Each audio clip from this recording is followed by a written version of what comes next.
Thank you for coming to Open Access 101. I do have a text-based version of this presentation, so I've put the link to that in the chat if you would like access to it. And that's something that you can save and keep for yourself, and it's just got some helpful links and stuff in there. So to start off, my name is Zephyr Rankin, and I am the Research and Instruction Librarian for the College of Science and Engineering and the College of Agricultural Sciences and Natural Resources. The sciences embraced open access publishing really early on. They find that it's a really helpful model for things that move really quickly, like STEM research and health research and those sorts of things. And so this is sort of in the STEM wheelhouse, but open access is also getting really popular in other disciplines as well. So this is a workshop and a training that will be really helpful for anyone who is interested in open access publishing. If you have questions after this is over and you would like to reach out to the library about open access, you can contact the entire library using etamu.edu/AskWaters. That'll take you to a form that sends an email to all 6 of the research and instruction librarians. And then you can also contact me directly at my email address, which is zephyr.rankin@etamu.edu.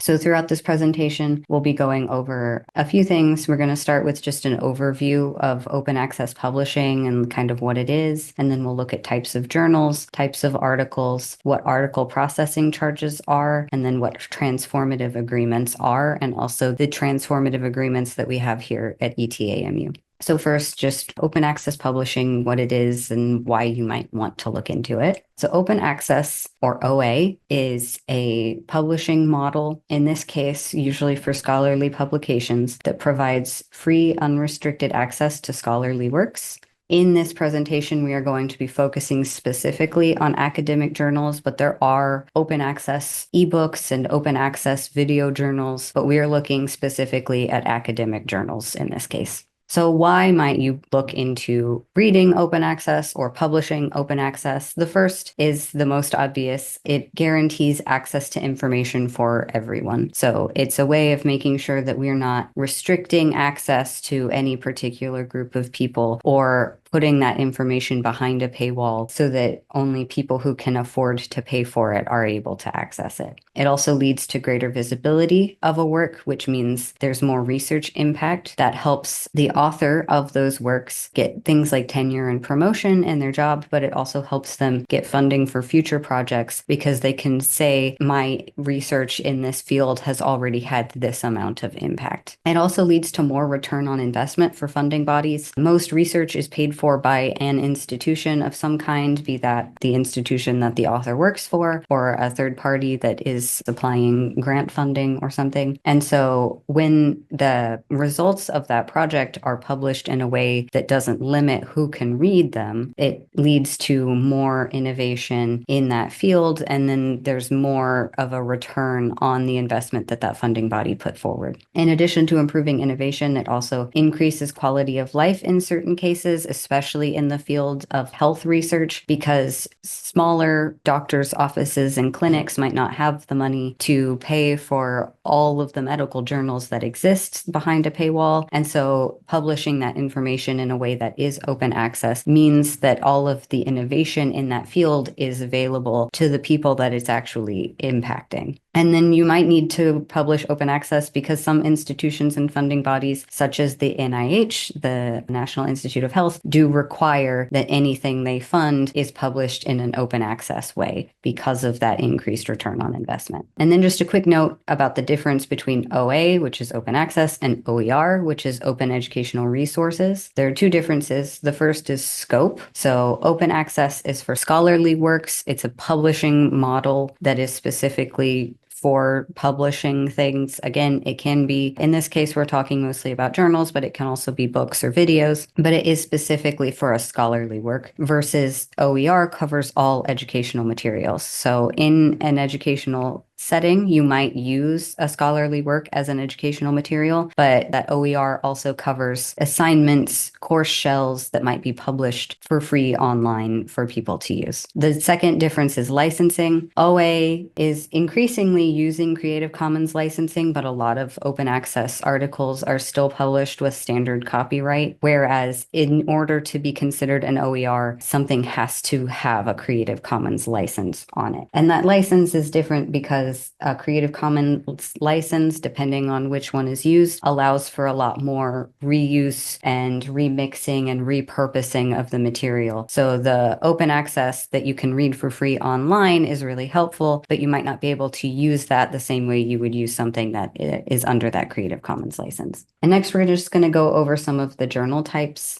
There are two ways of sort of categorizing in larger terms these types of journals. The first thing that we're going to look at is the differences in how those journals are released. So this is, in this case, release as in who has access to what is put out. The standard journal, the one that we're typically used to seeing, is a subscription model. So that journal is paid for by people who subscribe to it or institutions that subscribe to it and pay to get access to the whole thing. And then some journals will also have a pay per article option. So for someone who doesn't want to subscribe for $200 a year to the entire journal, could buy one article for $15 or something. Those are random numbers I just made up. Every journal is going to have a different subscription price and a different pay per article price. So don't quote me on those or anything, but that is generally the standard model that we would expect to see. You can also now have fully open access journals. Everything that is published in a journal is open access. And then there are some journals that use some various hybrid models. So the first is the full hybrid. Those usually have a standard model, and then the author of a particular article can choose to publish their particular article as open access. That usually does come along with an article processing charge, which we'll talk about a little bit more later. And those are often frowned upon in the open access circles because that hybrid model often means that the journal is getting paid twice. Someone is paying for a subscription to get access to the journal, and the authors are paying to publish open access in the journal. And so there's kind of some confusion about where all the money is going in those cases. And then there are a couple of other hybrid-ish models. So the first is delayed open access.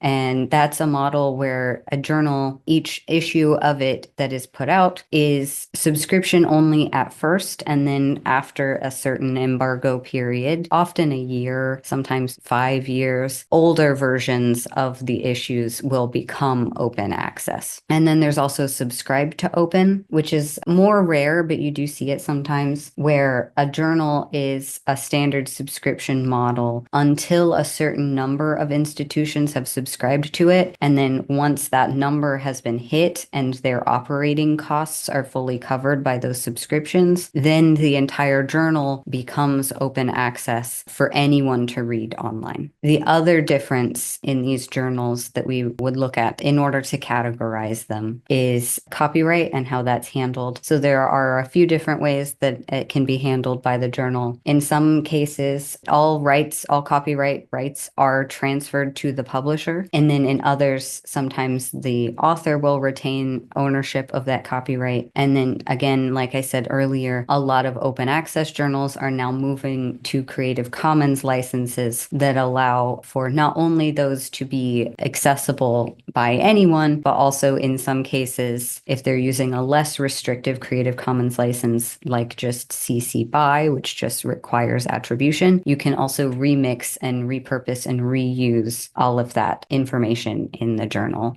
Based on this, a few common types of open access journals that you would see, they're all, not all, but in a lot of cases, they're categorized by colors. And so the most common that you're going to see is green OA. And so these are standard subscription only journals that have a caveat that you can self-archive your work. So if you publish in a journal that has green open access, you can take sometimes the preprint or sometimes the author accepted manuscript. I'm going to talk about what those mean in just a second. And you can put those in a repository. Sometimes that'll be a disciplinary repository. So like something like archive if you're in the sciences or in engineering, or that could be in something like an institutional repository like the Lair here at ETAMU. Bronze Open Access is an open access journal that is free to read online. It doesn't have any restrictions in terms of the audience, but it still uses that standard copyright. And so you're not allowed to reuse any of that material. It's just available to read and to share. Bronze open access might also have article processing charges, might not. It's sort of up in the air depending on the journal.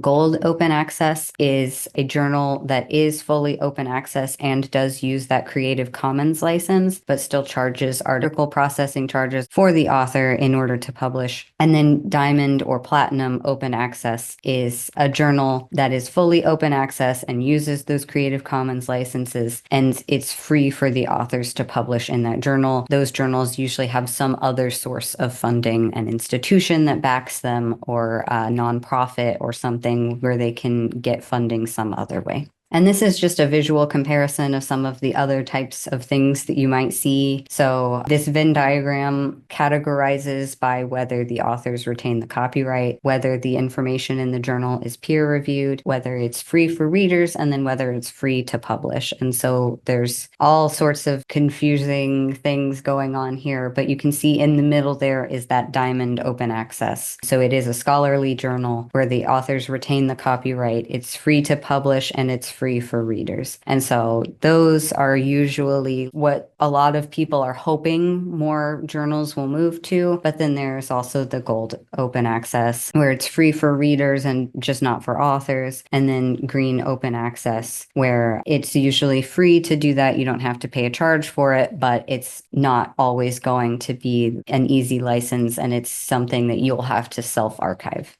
And so now we'll talk about article versions, because there are 3 versions of every article that exists. So the first is the preprint. This is the submitted version. It's the draft that you would write before it gets even looked at by the journal. This is the version that you submit, and they haven't looked at it. There's no editing. There's no peer review that it's gone through. It's essentially the document that you created to send to the journal. When you look at a preprint server like Archive that I was talking about earlier, these are preprints. They are made available before the full article is ever published. These are often allowed to be stored in institutional or disciplinary repositories. Postprints are the manuscript version or the author-accepted manuscript. These are articles that have gone through the editing, and if it's a peer-reviewed journal, they've gone through the peer review process, but they haven't been formatted or copy edited in order to be ready for publisher release. Most journals now will have a green OA policy, and so these postprints are normally what you would put in an institutional repository. A lot of those licenses have an embargo period built in. So you would need to look at the contract that you sign with the journal to see what that embargo period is. Some now, especially in the library field where I am, have embraced that idea of open access, and even the ones that are green OA have a 0-day embargo period. So the day that the article is officially published by the journal, you are allowed to put that article in the repository. But some have 6-month, 12-month, or 24-month embargo periods are what we see a lot of. So after 6 months or a year or 2 years, you can store that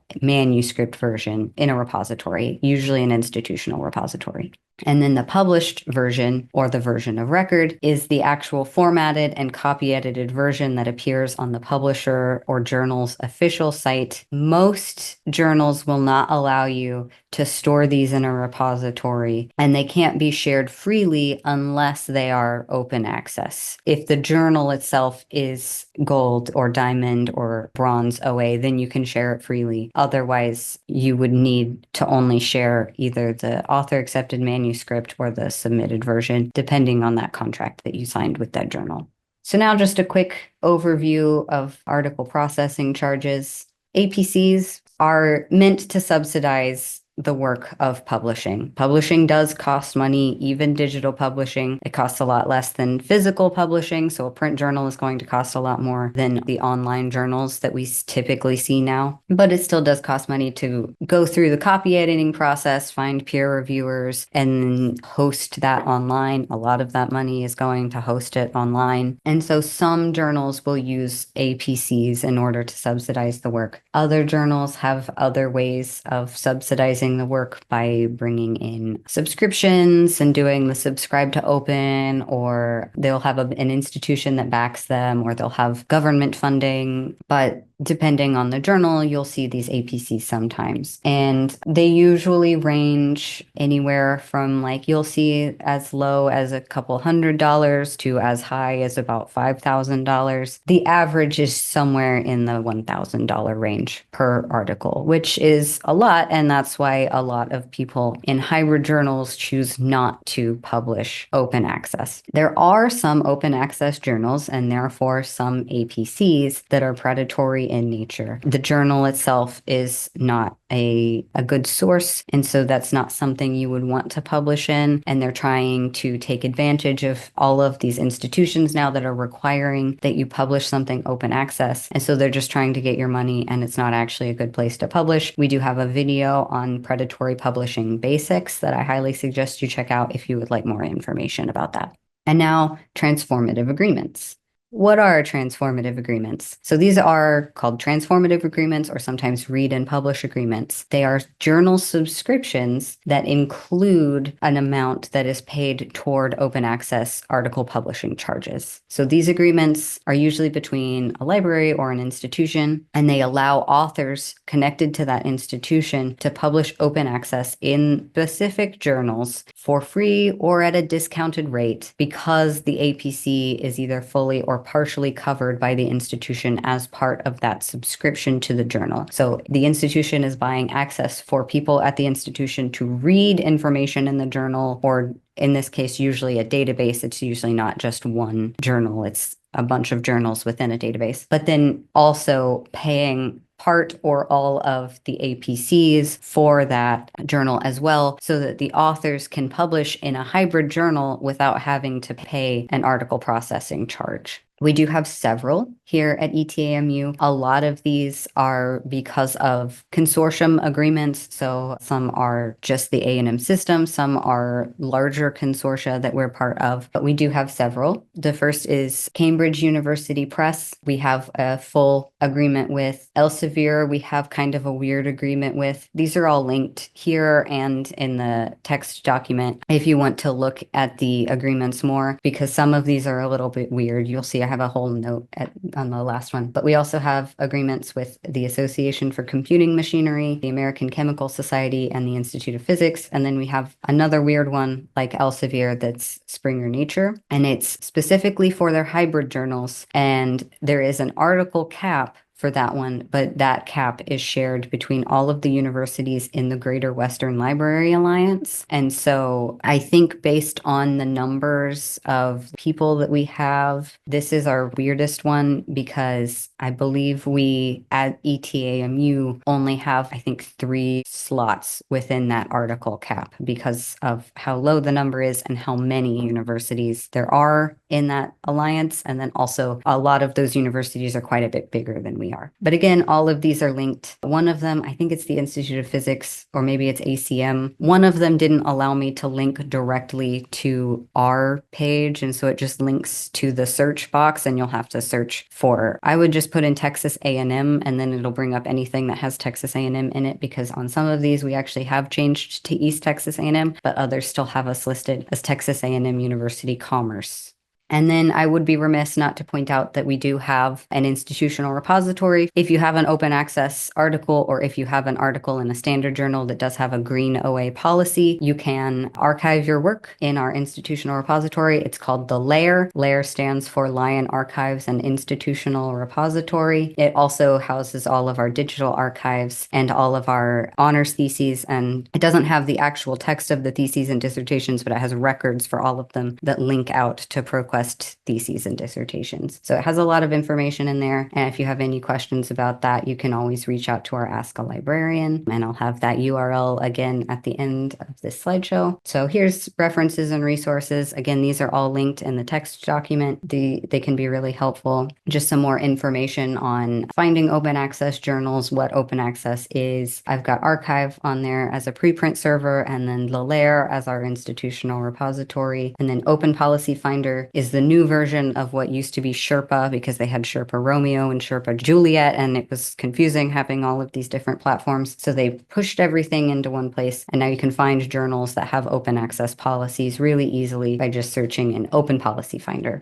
So this was a really quick overview of what open access is. Again, if you have questions, you can contact all of the librarians at etamu.edu/AskWaters. This is that Ask a Librarian link that I had earlier. And then you can email me specifically at zephyr.rankin@etamu.edu.